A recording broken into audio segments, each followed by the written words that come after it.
Hey, it's Miss Mocha. I'm coming back with some more spiritual therapy tonight. It's Sunday.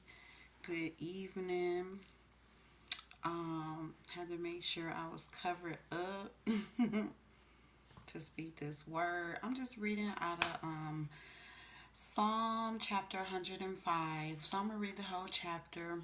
It's long, but it's about it's 45 verses. It's long, but I think it's a word we need, like it always is. So, all right, I'm gonna get to it. I'm reading out of the New International Version. So, yes, it says, "Give praise to the Lord, proclaim his name, make known among the nations what he has done. Sing to him, sing praise to him, tell of all his wonderful acts, glory in his holy name. Let the hearts of those who seek the Lord rejoice. Look to the Lord in his strength. Seek his face always. Remember the works he has done, his miracles and the judgments he pronounced. You, his servants, the descendants of Abraham, his chosen ones, the children of Israel, the children of Jacob. He is the Lord our God. His judgments are in all the earth. But Israel is Jacob, so I wasn't wrong. It just doesn't say that here.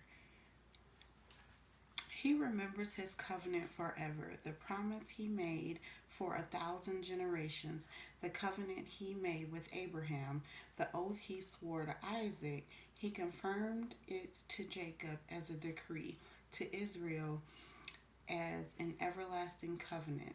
To you I will give the land of Canaan as the portion you will inherit. When they were but few in number, few indeed, and strangers in it, they wandered from nation to nation, from one kingdom to another. He allowed no one to oppress them. For their sake he rebuked kings. Do not touch my anointed ones. Do my prophets no harm.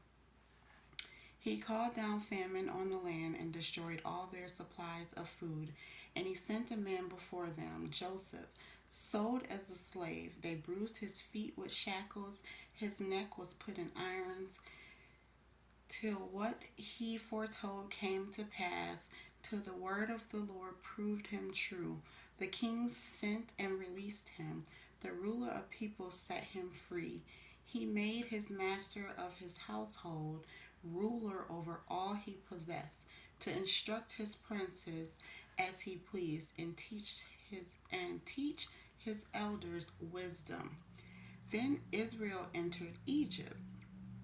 Jacob resided as a foreigner in the land of Ham.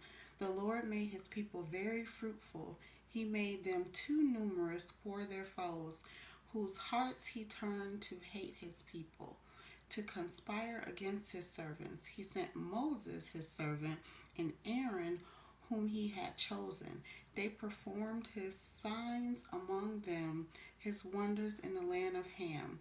He sent darkness and made the land dark, for had they not rebelled against his words.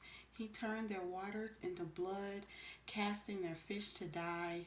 Their land teemed with frogs, which went up into the bedrooms of their rulers. He spoke, and there came swarms of flies and gnats throughout their country.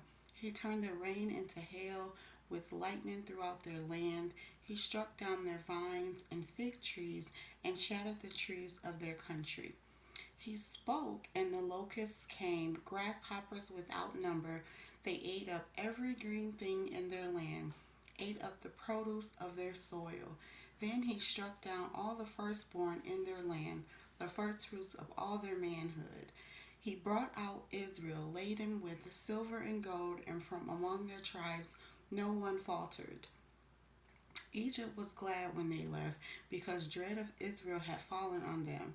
He spread out a cloud as a covering, and a fire to give light at night. They asked, and he brought them quail. He fed them well with bread of heaven, with the bread of heaven. He opened the rock, and water gushed out. It flowed like a river in the desert. For he remembered his holy promise given to his servant Abraham. He brought out his people with rejoicing, his chosen ones with shouts of joy. He gave them the lands of the nations, and they fell heir to what others had toiled for, that they might keep his precepts and observe his laws. Praise the Lord. So I feel like that's just a recount in Exodus what he did for his people when he brought them out of harm's way from Egypt. And so it's just a reminder to be thankful for what God has done for you, because it was a lot. He done a lot. So there's no reason to be complaining, to be ungrateful, to be not praising him, because he did a lot for his servants. He does a lot for his servants. He does a lot for his people, and he makes sure that they're straight by, telling the enemies, touch not my anointed ones and do my prophets no harm. So we know that we're covered. We have to look back on what he did when he brought the children of Israel out of Egypt, out of bondage, out of slavery. It's just history repeating itself, and God just, wants to keep letting us know how grateful we should be by all that he's done for us. So yes, that was the word, and that's all I have. So thanks for listening.